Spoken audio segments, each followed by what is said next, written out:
B दोस्तों नमस्कार। देव classes में एक बार फिर से आप सबका बहुत बहुत स्वागत है। आज का वीडियो हमारा थोड़ा सा बड़ा है और वह है रोग व उपचार से रिलेटेड, और ये मुझे लगता है कि हमारा लास्ट वीडियो है। इसके बाद हम लोग जो है बायोलॉजी को प्रश्न और प्रैक्टिस सेट हल करेंगे कि हमने जो पढ़ा है वो हमने कहाँ तक सीखा है, जो हमारे लिए बहुत ज़रूरी भी है। तो आइए देखते हैं। पहला हमारा शब्द है विषाणु किससे बना है, या विषाणु शब्द किससे बना है। तो विषाणु शब्द की उत्पत्ति लैटिन शब्द वायरस से हुई है, जिसका शाब्दिक अर्थ है विष धन अणु। ये अकोशिकीय अति सूक्ष्म जीव हैं। रासायनिक दृष्टि से ये प्रोटीन आवरण से घिरे न्यूक्लिक अम्ल होते हैं या उससे बना होता है। अब इसके बाद इससे रिलेटेड प्रश्न कि किस विषाणु से कौन सा रोग होता है। तो चेचक किस विषाणु से होता है। चेचक वेरियोला नामक विषाणु से होता है, जो कि आर्थ्रोपोक्स वायरस परिवार का सदस्य है। यह एक संक्रामक रोग है। पोलियो किस विषाणु से होता है। पोलियो एक संक्रामक रोग है जो पोलियोमेलाइटिस नामक विषाणु द्वारा होता है। यह रोग तंत्रिका तंत्र को प्रभावित करता है। पोलियोमेलाइटिस या पोलियो विषाणु मस्तिष्क तथा मेरुरज्जु से पहुंचकर तंत्रिका ऊतकों को नष्ट कर देता है। इसके बाद हमारा प्रश्न है पोलियो के टीके की खोज किसने की। तो पोलियो के टीके की खोज सर्वप्रथम जॉन साल्क ने किया था। बाद में पोलियो की ओरल वैक्सीन साबिन ने विकसित किया। तो ध्यान रखना है, पोलियो का टीका जॉन साल्क और पोलियो की ओरल वैक्सीन बनाया किसने, साबिन ने। कौन सा वायरस सामान्य जुकाम के लिए उत्तरदायी होता है। तो राइनो वायरस। हेपेटाइटिस बी किस परिवार का सदस्य है। तो हेपेटाइटिस बी हेपाडीएनए वायरस परिवार का सदस्य है। इसके कारण लिवर में सूजन व जलन होती है। मम्प्स या कंठमाला रोग कैसा रोग है। तो मम्प्स या कंठमाला ये रोग एक विषाणु जनित रोग है। इसे गलसुआ भी कहते हैं। रेबीज या हर्पीस रोग किस विषाणु के कारण होता है। तो रेबीज या हर्पीस भी विषाणु के कारण होता है। रेबीज विषाणु प्रायः कुत्ता, बिल्ली, चमगादड़ या जंगली जानवरों के काटने से होता है। रेबीज को हाइड्रोफोबिया भी कहते हैं।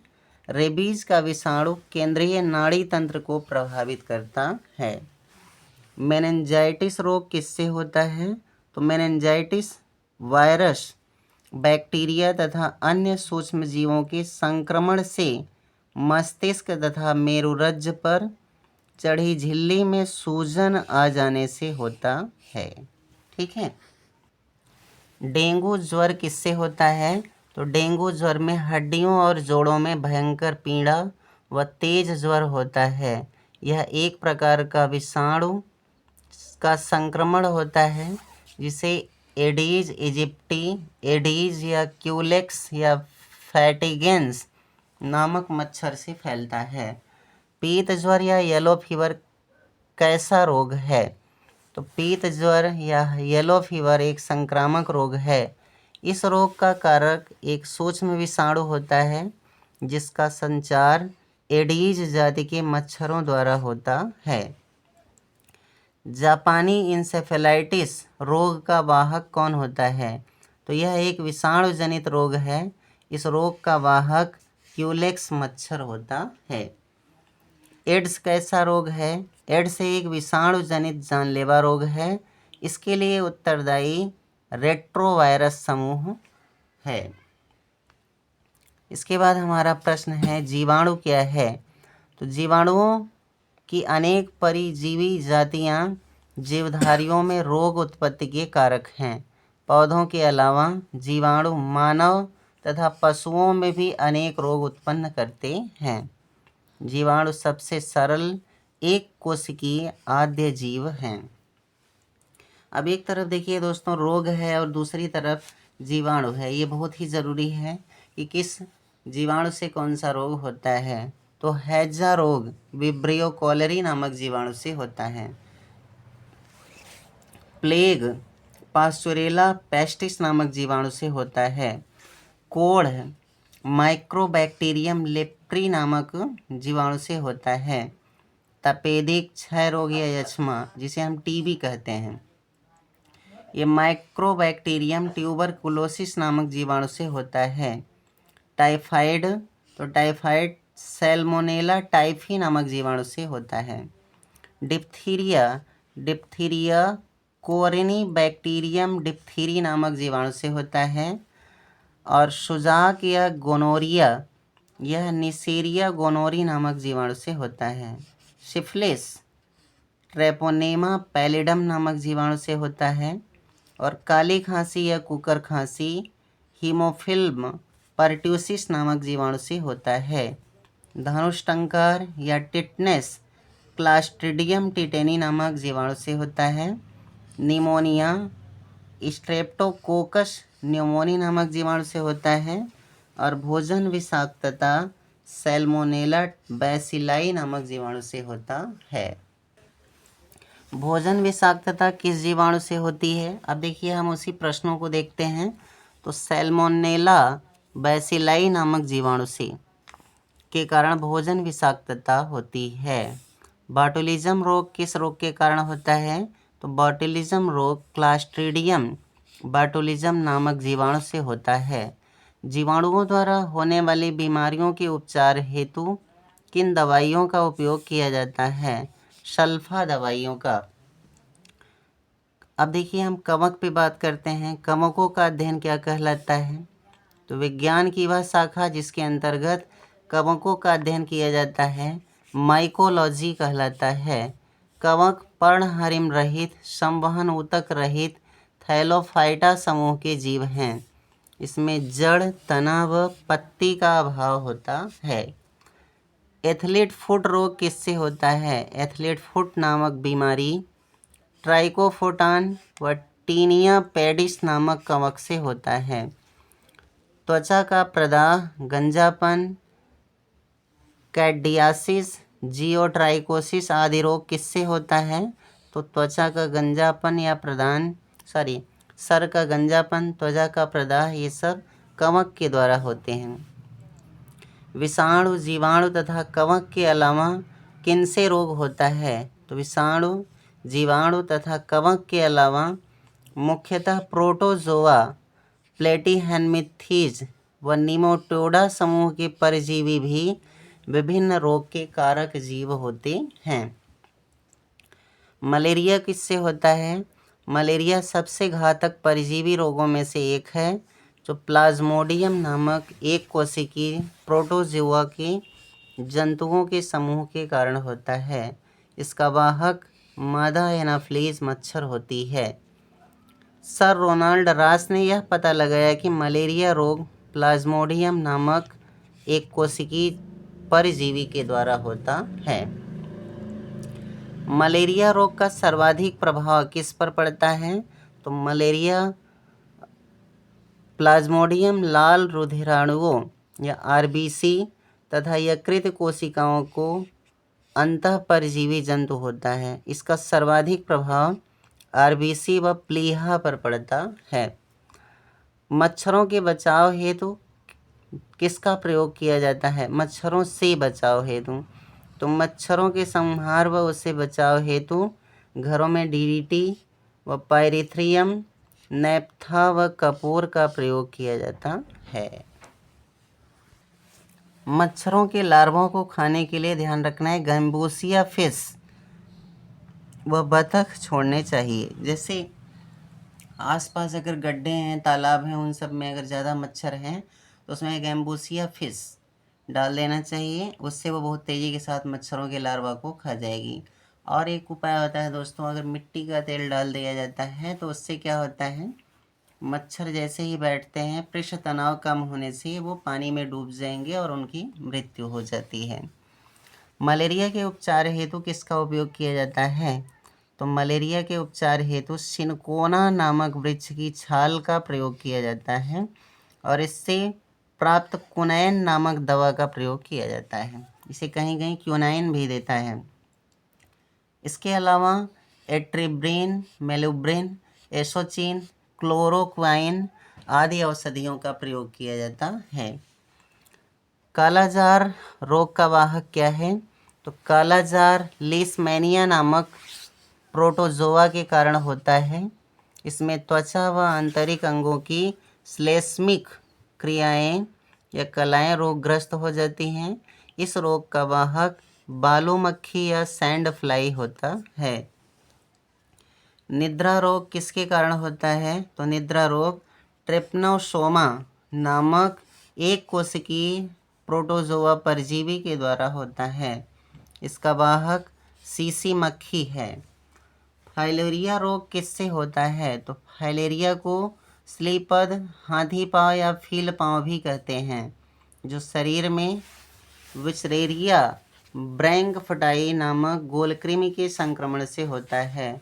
इसे फैलाने में वाहक का कार्य क्यूलेक्स मच्छर करता है। आनुवांशिक रोग किसे कहते हैं? कुछ रोग व्यक्ति को अपने माता पिता से जन्म से ही मिलते हैं, जिन्हें आनुवांशिक रोग कहते हैं। ये रोग वंशागति होते हैं और एक पीढ़ी से दूसरे पीढ़ी में स्थानांतरित होते रहते हैं। अधिक रक्तस्राव या हीमोफीलिया कैसा रोग है? तो अधिक रक्तस्राव या हीमोफीलिया एक आनुवांशिक लिंग संलग्न रोग है। इसमें रोगियों में चोट पर काफ़ी समय तक रुधिर में कुछ प्रोटीन्स की कमी के कारण थक्का नहीं बनता है। आप कह सकते हैं कि जिसमें हीमोफीलिया का रोग होगा, अगर कहीं चोट लग गई तो उसके रक्त में थक्का नहीं बनेगा। ये रोग प्रायः पुरुषों से लड़कियों में और स्त्रियों से लड़कों में हो जाता है और इसका कोई इलाज नहीं है। ये एक तरह का जो है संक्रामक रोग है। आप कह सकते हैं कि ये निश्चित रूप से पीढ़ी दर पीढ़ी चलता है। वर्णांधता कैसा रोग है? वर्णांधता को लाल हरा अंधापन या डेल्टोनिज्म भी कहते हैं। यह एक आनुवांशिक रोग है। हीनताजन्य रोग किसे कहते हैं? तो खनिजों, विटामिनों व आवश्यक पोषक तत्वों जैसे प्रोटीन और कार्बोहाइड्रेट युक्त आहार के अभाव से उत्पन्न रोग हीनताजन्य या अभावजन्य रोग कहलाते हैं। ध्यातव्य है कि मधुमेह, रक्तचाप, कैंसर इत्यादि मनुष्य के असंक्रामक रोग हैं। कैंसर रोग कैसे होता है? तो कैंसर एक प्रकार की असंगठित ऊतक वृद्धि की बीमारी है, जो कोशिकाओं में अनियंत्रित विभाजन व विकास के कारण होती है। हमने आपको बताया भी था थोड़ी देर पहले कि इसमें क्या होता है, वाइट ब्लड सेल्स बहुत तेज़ी के साथ बढ़ते हैं और उनका दम घुटने लगता है। इसी स्थिति को हम क्या कहते हैं? कैंसर या ल्यूकीमिया। ल्यूकीमिया क्या है? ल्यूकीमिया एक प्रकार का रक्त कैंसर है, जिसमें रुधिर में श्वेत रक्त कणिकाओं की संख्या आवश्यकता से अधिक बढ़ जाती है। इसके इलाज में रेडियो फास्फोरस व कोबाल्ट 60 बहुत ज़्यादा इम्पॉर्टेंट है, ध्यान रखेंगे। इसका प्रयोग किया जाता है। ट्यूमर के इलाज में किसका प्रयोग किया जाता है? तो आर्सेनिक 74, गोल्ड 198 सोने का रेडियोधर्मी है। इसका प्रयोग कैंसर के उपचार में किया जाता है। ठीक। गठिया रोग किससे होता है? तो गठिया रोग शरीर के जोड़ों में यूरिक अम्ल के जमाव से होता है। घातक ड्रॉपसी रोग किससे होता है? तो घातक ड्रॉपसी रोग होने के कारण ों में सरसों के तेल में आर्जिमोन तेल का मिलावट व साइनाइड का अंश होता है। वातोत्माद अर्थात हिस्टीरिया रोग किससे होता है? तो वातोत्माद अर्थात हिस्टीरिया नामक रोग उन महिलाओं को अधिक होता है जो जवान व अविवाहित होती हैं। यह तंत्रिका संबंधी रोग है। यह रोग दोस्तों अगर जैसे कि लड़कियों का विवाह हो जाने के बाद प्रायः अपने आप जो है समाप्त हो जाता है। इसमें चक्कर आना, गिर जाना, इस तरह की चीज़ें प्रायः होती हैं।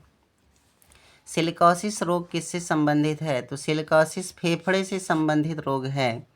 धूल कणों में उपस्थित सिलिका श्वसन के द्वारा मनुष्य के फेफड़े में पहुंच जाता है। आयोडीन की कमी से कौन सा रोग होता है? तो आयोडीन की कमी से शरीर के गले में घेंघा नामक रोग होता है। बेरी बेरी रोग किससे होता है? तो यह तंत्रिका तंत्र को प्रभावित करता है। यह मुख्यतः विटामिन B1 की कमी से होता है। बुलीमिया रोग किससे होता है? तो बुलीमिया नर्वोसा एक प्रकार का भोजन खाने का विकार है। इससे ग्रस्त व्यक्ति बहुत अधिक भोजन करता है, अर्थात वह ज़्यादा से ज़्यादा खाता जाएगा और उसको पता नहीं लगेगा। इटाई इटाई नामक रोग किससे होता है? इटाई इटाई रोग कैडमियम के दीर्घ विषाक्तन से होता है। ब्लू बेबी सिंड्रोम रोग किससे होता है? ब्लू बेबी सिंड्रोम नामक रोग बच्चों में होता है। यह पेयजल में नाइट्रेट की अधिकता से होता है। अल्जाइमर रोग किससे होता है? तो अल्जाइमर नामक रोग में मानव शरीर का प्रभावित होने वाला अंग प्रमस्तिष्क है। मिनीमाता रोग किससे होता है? तो मिनीमाता रोग पारे की विषाक्तता के कारण होता है। इसका सर्वाधिक प्रभाव केंद्रीय तंत्रिका तंत्र पर पड़ता है। मायोपिया क्या है? तो मायोपिया या निकट दृष्टि दोष आँखों में होने वाली बीमारी है। इसमें पास की वस्तुएं तो दिखती हैं किंतु दूर की वस्तुएं धुंधली नज़र आती हैं। इससे दूर करने के लिए अवतल लेंस का प्रयोग किया जाता है। दोस्तों, ये जो आपका बीमारियों से रिलेटेड प्रश्न है ज़्यादा से ज़्यादा पूछे जाते हैं, पोषक पदार्थों से पूछे जाते हैं, हार्मोन से पूछे जाते हैं। ये सब इम्पॉर्टेंट हैं और इन्हीं से ज़्यादा क्वेश्चन आपके एग्ज़ाम में दिखेगा। आपको ध्यान रखना है, इसलिए बार बार इसको रिवाइज करें। दूर दृष्टि दोष दूर कैसे किया जाता है? तो इसे हाइपरमेट्रोपिया भी कहते हैं, जिसमें दूर की वस्तुएं तो साफ दिखती हैं किंतु पास की वस्तु दिखाई नहीं पड़ती। इसे उत्तल लेंस के द्वारा ठीक किया जाता है। स्लीप एपनिया क्या है? तो यह निद्रा संबंधी विकार है। इसमें नींद में श्वसन बार बार थोड़ी देर के लिए रुक जाता है। मधुमेह या डायबिटीज़ रोग क्यों होता है? तो मधुमेह या डायबिटीज़ एक प्रकार का खतरनाक रोग है जिसका प्रभाव अग्नाशय की लंगर-हैंस की द्वीपिकाओं की बीटा कोशिकाओं द्वारा इंसुलिन का स्राव कम होने के कारण होता है। विश्व मधुमेह दिवस प्रत्येक वर्ष 14 नवंबर को मनाया जाता है, बाल दिवस पे। और मेथी एक आवृत्तजीवी पादप है जिसका बीज मधुमेह रोगी की रक्त शर्करा को सामान्य बनाए रखने में लाभ पहुंचाता है। करी का पौधा भारत का देशज है।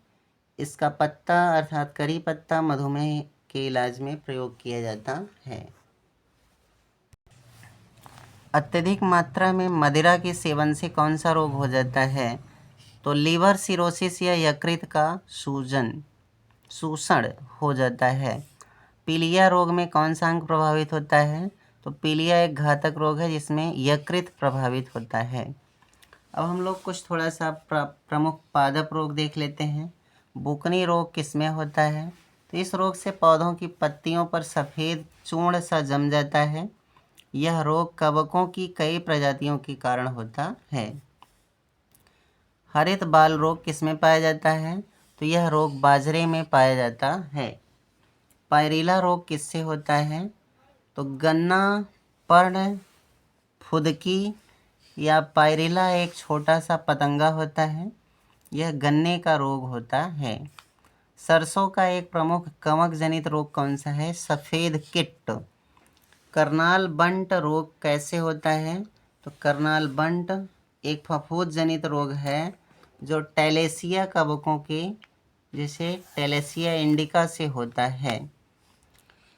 अरगट रोग किस में होता है? तो यह गेहूं में होता है। और टुंगरो रोग किस में पाया जाता है? तो यह दक्षिण पूर्व एशिया में पाया जाने वाला एक धान का रोग है। तो अब देखते हैं कुछ प्रमुख तत्वों की कमी से होने वाले पादप रोग। ये बहुत इम्पॉर्टेंट हैं। जस्ता या जिंक, इसकी कमी से कौन सा रोग होता है? धान में खैरा रोग। जस्ता या जिंक, इसकी कमी से सब मक्का में सफ़ेद कली रोग भी होता है। बोरान की कमी से फूल गोभी में ब्राउनिंग रोग होता है। बोरान की कमी से चुकंदर का हार्ट रॉट रोग होता है। तांबा या कॉपर की कमी से नींबू में डाइबैक रोग होता है। मोलिब्डेनम की कमी से पत्ता गोभी में व्हिपटेल रोग होता है। जस्ता या जिंक की कमी से नींबू का लिटिल लीफ रोग होता है। पौधों में होने वाले प्रमुख जीवाणु जनित रोग: आलू का सैथिल रोग स्यूडोमोनास के कारण होता है। क्राउन गॉल रोग एग्रोबैक्टीरियम के कारण, और बंद गोभी का गलन जैंथोमोनास के कारण, और नींबू का कैंसर या स्टिक्सर रोग जैंथोमोनास सिट्री के कारण होता है। तो ये था हमारा आज का वीडियो। अब हम लोग जीव विज्ञान के सभी प्रश्नों पर बार बार प्रैक्टिस करेंगे। 500 से 1000 प्रश्नों को हम लगभग हल करेंगे जो RO व PCS की परीक्षाओं में आए हुए हैं। तो ये था हमारा आज का वीडियो देखने के लिए धन्यवाद। नमस्कार।